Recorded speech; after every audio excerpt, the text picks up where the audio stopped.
어제 김건희 여사가 서울 아산병원에 입원했다는 소식이 전해지면서 왜 입원을 했는지, 그 입원 이유와 현재 건강 상태에 대한 관심이 큽니다. 서울 아산병원은 입원 사유를 밝히지 않고 있습니다만 평소 앓고 있던 우울증 증상이 심하다고 합니다. 들어보시죠. 수사에 임박해서 이제 병원 입원하는 거 아니냐, 뭐 이런 또 말씀하시는 분도 있고, 혹시 들으신 게 있습니까? 저도 뉴스를 보고 했는데 네, 예. 얼마나 스트레스를 받겠습니까? 예. 그런 뭐 아픔이 있었겠죠. 예, 저는 뭐 정확한 내막은 잘 모르겠습니다만은 오늘 입원했다는 소식은 예. 제가 뉴스를 통해서 들었습니다. 조선일보 보도에 따르면 김건희 여사는 이미 지난주에 우울증 문제로 아산병원에서 외래 진료를 한 차례 받았답니다. 그때 당시 의사가 입원을 하시는 게 좋겠습니다라고 권유를 했는데 증상이 심하다고 판단하는 거죠. 근데 그때는 김건희 여사가 귀가하겠다 이렇게 입장을 밝힌 모양입니다. 그래서 귀가를 했는데 그 사이에 좀 우울증 증세가 좀 악화돼서 급히 입원이 결정됐다는 게 보도 내용입니다.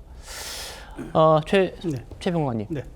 뭐 우울증도 뭐 또 중증도가 다 다르고 그리고 원인도 많겠습니다만 김대식 의원 얘기대로 일단 스트레스가 좀 큰 원인일 거예요.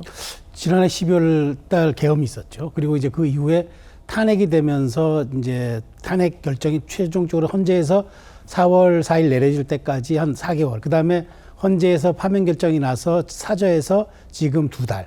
이 얼마나 많은 극심한 고통의 시간이 있었겠습니까? 뭐 물론 정치적 논란을 차치하고 개인적인 인간적 연민으로만 본다면은 사실상 큰 상실감과 우울증이 지속됐을 수밖에 없다는 게 사실상 그게 우리가 일반적인 관측이죠. 그리고 그 용산 대통령실에 그때 이제 말하자면 영부인으로 있을 때에도 사실상 그런 이제 여러 가지 좀 말하자면은 몸이 안 좋다라는 그런 네. 보도들이 있었잖아요. 자, 그렇게 놓고 본다면 저희가 이걸 너무 말하자면 이걸 가지고 정치적으로 확대 해석할 필요는 저는 없다고 봅니다.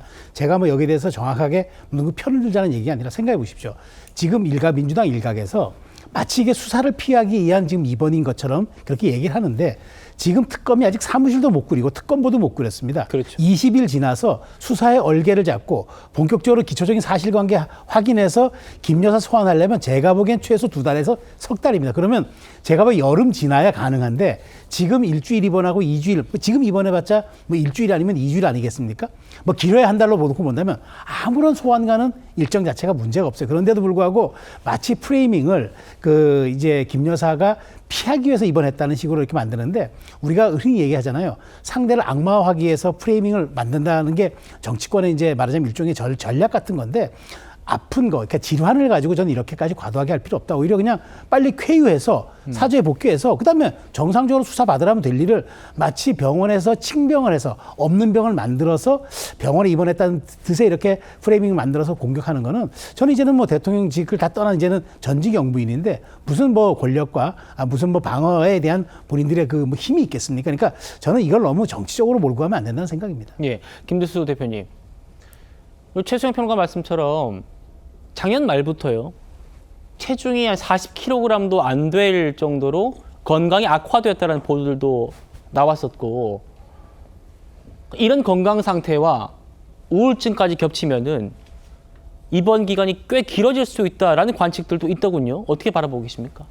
일단 그 우울증 같은 경우에는 상당히 심한 경우에는 모든 그 생활이 무력해지면서 네. 예, 뭐 체중이 아주 빠지는 분도 있고 또 그게 반대로 뭐 폭식이 일어나는 경우도 있는데 뭐 김 여사 같은 경우에는 이제 아마 거식증에 가까운 정도의 어떤 이런 현상이 있기 때문에 아마 체중도 빠진 것 같습니다. 이럴 경우에는 중증으로 봐야 될 것 같고 뭐 저는 개인적으로 가족 중에 이제 우울증이 있는 경우를 경험해봐서 아는데 예. 굉장히 이제 치료도 어렵고 그렇죠. 현실적으로 적극적으로 입원을 하는 그 경우에는 우울증의 어떤 치료에 그래도 가능성이 있는 행태라서 뭐 약간 긍정적으로 볼 수도 있다.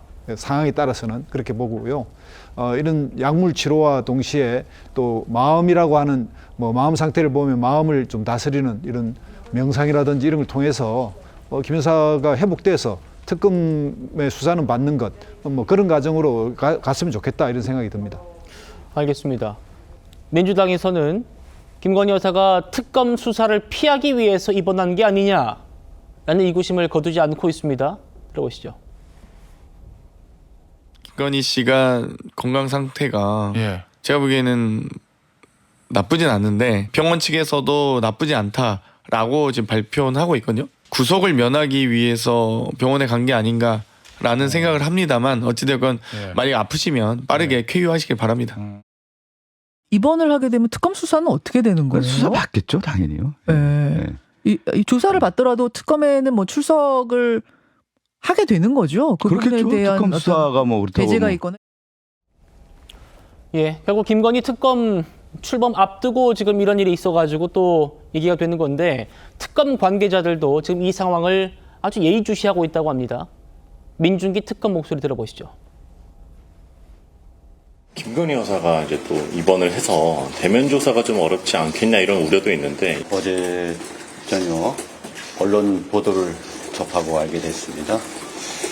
어떻게 조사할지는 아직 구체적으로 정하지 않았고요. 특검보 임명이 되면은 차츰 논의해 보겠습니다. 대면 조사는 어쨌든 기본적으로 필요하다는 생각을 좀 갖고 계실까요?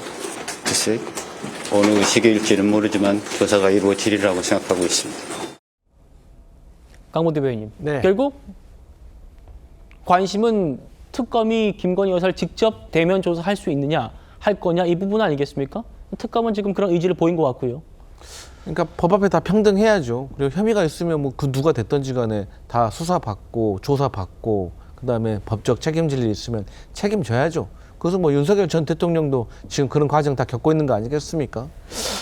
근데 이제 김건희 여사 같은 경우가 일단 건강이 안 좋다고 하니까 저는 민주당에서도 이렇게 과도하게 의심하는 것도 저는 좀 자제해야 된다고 생각은 합니다. 그러니까 어쨌든 뭐 국민의힘에서도 말씀하시고 있지만 앞으로 이제 특검이 언제 시작이 돼가지고 언제 김건희 여사를 소환할지는 모르겠지만 그 안에 꼭 빨리 쾌유하시기를 저는 개인적으로 바라고 있습니다. 그다음에 뭐 어차피 김건희 여사도 알고 있을 겁니다. 뭐 본인이 병원에 입원한다고 해서 우울증이 있다고 해서 이 수사 안 받고 뭐 재판 안 받고 이럴 수 없는 지경에 이르렀다는 걸 알고 있고 또 국민들도 다 그렇게 생각하실 겁니다. 그렇기 때문에 하여튼 몸이 정말 아프시다면 빨리 제대로 치료 받으시고 저는 쾌유하시기를 빈다 이런 말씀 드립니다.